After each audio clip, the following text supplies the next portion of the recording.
ضیاء العلماء مولانا سید وسیع محمد سن 1910 عیسوی بمطابق 1328 ہجری سرزمین فیض آباد پر پیدا ہوئے۔ آپ کے والد ماجد مولوی سید علی تھے۔ مولانا وسیع محمد نے ابتدائی تعلیم وثیقہ عربی کالج فیض آباد میں حاصل کی، پھر اپنے بڑے بھائی مولوی سید نجم الحسن کے پاس بدایوں تشریف لے گئے۔ آپ کے بھائی نے آپ کو سید المدارس امروہہ میں داخلہ دلا دیا۔ اس وقت وہاں مولانا سید محمد امروہوی مدرس اعلیٰ تھے۔ مولانا امروہہ سے واپس آ کر دوبارہ وثیقہ عربی کالج میں آ گئے۔ وہاں رہ کر الہ آباد بورڈ کے امتحانات پاس کرنے کے بعد عازم لکھنؤ ہوئے اور سلطان المدارس میں داخلہ لے لیا۔ صدر الافاضل کی سند دریافت کرنے کے بعد عراق تشریف لے گئے اور وہاں رہ کر آیت اللہ ضیاء الدین عراقی، آیت اللہ عبدالحسین رشتی، آیت اللہ سید ابو الحسن اصفہانی اور آیت اللہ عبداللہ شیرازی سے کسب فیض کیا اور اجازات لے کر وطن واپس آ گئے۔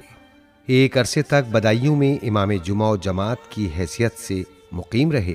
اس کے بعد غازی پور میں چند سال امام جماعت کے فرائض انجام دیے۔ مولانا ظفر الحسن نے آپ کو جوادیہ عربی کالج بنارس میں بحیثیت استاد بلا لیا اور کچھ ماہ کے لیے مولانا ظفر الحسن ناصریہ عربی کالج جونپور کے مدیر ہو گئے۔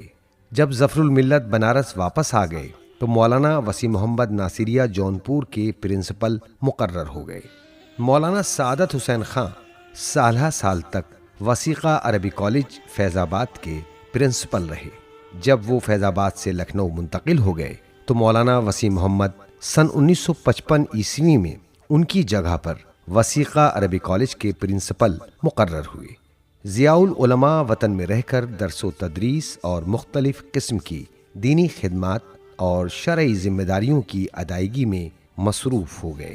اپنے قیام کے دوران ایک قدیم اور نہایت ہی مقبول کمرخ کی درگاہ اثر نو تعمیر کرائی اور حضرت عباس علیہ السلام کا نہایت ہی خوبصورت روضہ بنوایا۔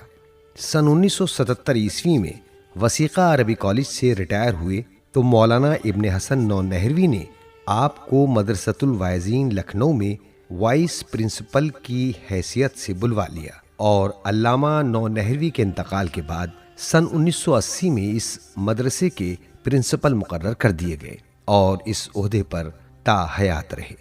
مولانا نے اپنی پوری عمر مدارس دینیہ کی خدمت میں گزاری اور ہزاروں شاگردوں کی تربیت فرمائی۔ ان تمام مصروفیات کے باوجود موصوف نے تصنیف و تالیف میں بھی نمایاں کردار ادا کیا۔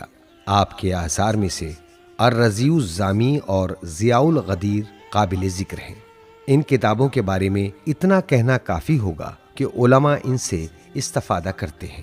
آپ کے بے شمار غیر مطبوعہ مسودات بھی ہیں جو طبع نہ ہو سکے۔ اس کے علاوہ مولائے کائنات کا خطبہ غیر منقوطہ کا بے نقطہ ترجمہ کر کے لوگوں کو حیرت میں ڈال دیا۔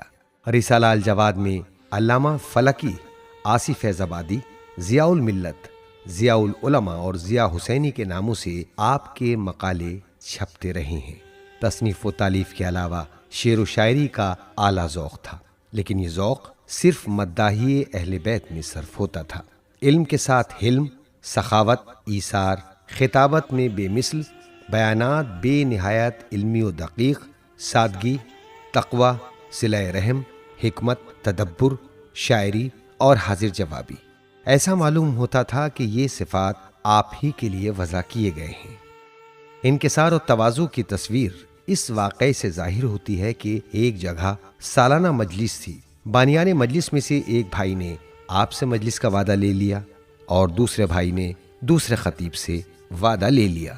موصوف مجلس پڑھ رہے تھے کہ دوسرے صاحب بھی تشریف لے آئے اور بھرے مجمع میں کھڑے ہو کر کہا کہ اس مجلس کا وعدہ مجھ سے ہوا ہے۔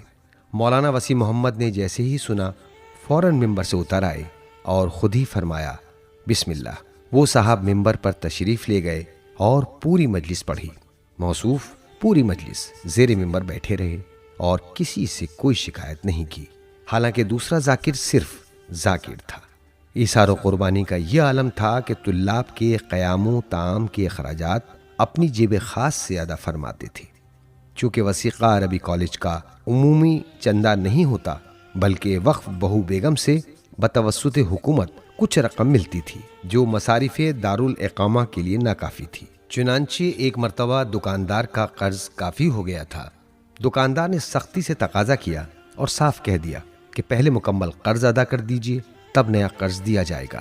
موصوف نے اس مشکل مرحلے میں گھر کے زیورات فروخت کر کے قرض ادا کیا۔ نادار طلاب اور مومنین سے ہمدردی کا یہ عالم تھا کہ طلاب کی خبرگیری اس طرح فرماتے تھے کہ دوسروں کو کانوں کان خبر نہ ہوتی تھی۔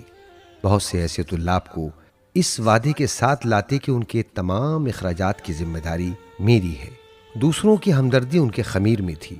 نہ معلوم کتنے ایسے افراد تھے کہ جن کی امداد فرماتے رہتے تھے، جبکہ خود کا یہ عالم تھا کہ معمولی غذا کھاتے اور سادہ لباس پہنتے تھے۔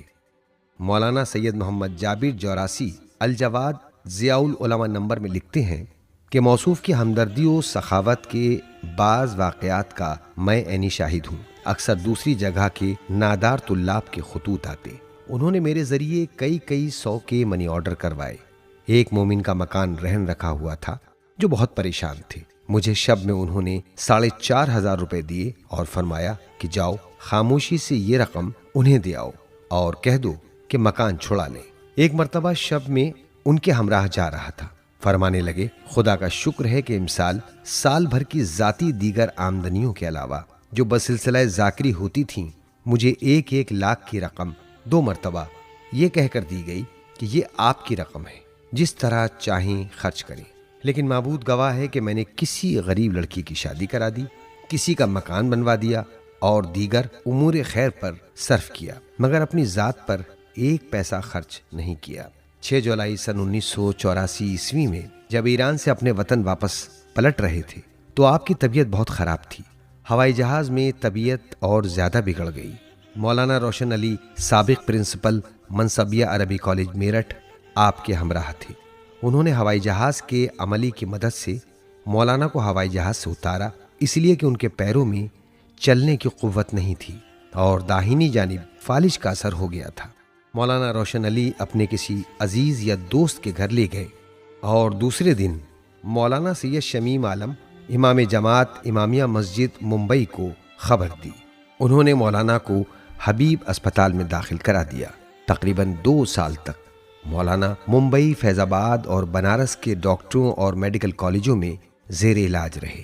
مئی سن 1985 عیسوی میں مولانا گر پڑے اور ان کی بصارت بھی جاتی رہی۔ آخرکار یہ علم و عمل کا آفتاب 14 جون سن 1986 عیسوی بروز شنبہ سرزمین بنارس پر غروب ہو گیا۔ میت بنارس سے فیض آباد لائی گئی۔